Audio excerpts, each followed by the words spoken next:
বাবার বাড়ি বলে তুমি অতিথি, শ্বশুর বাড়ি বলে তুমি পরের মেয়ে। তাহলে একটা মেয়ের নিজের বাড়ি কোনটা, আজ সেটাই জানবো। আমার ডায়েরিটা খুঁজছি। আপু, ওখানে এখন আমার জিনিস রাখা, তুমি ওদিকে হাত দিও না। মা, ড্রয়িং রুমের জন্য এটা কেমন হবে? বৌমা, তুমি ওসব বুঝবে না, কার্পেটার পর্দা আমরাই ঠিক করছি, তুমি বরং নিজের চরকায় তেল দাও। আসলেই তো মা, ও তো আর আমাদের রুচি বুঝবে না।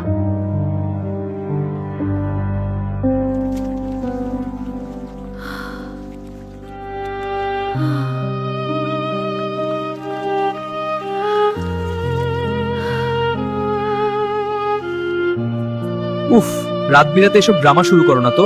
সব বাড়িতে একটু একটু এমন হয়। মা বোন যা বলেছে ভালোর জন্যই বলেছে, ঘুমাতে দাও তো এখন। বাবার বাড়ির সেই ছোট ঘরটা একদিন ছিল আমারই ঠিকানা। আজ সেখানে আমি অতিথি, শুধু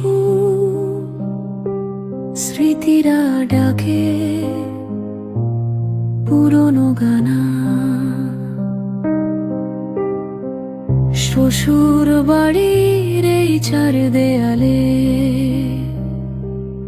আমি যেন অচেনা কেউ, দুইটা ঘর দুইটা ঠিকানা।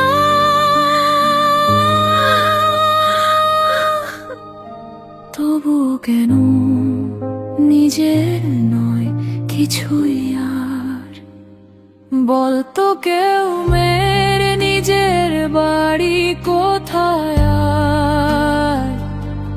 বাবার ঘর আজ পরের হয়ে যায়, শ্বশুর বাড়ি তবু আপন হয়।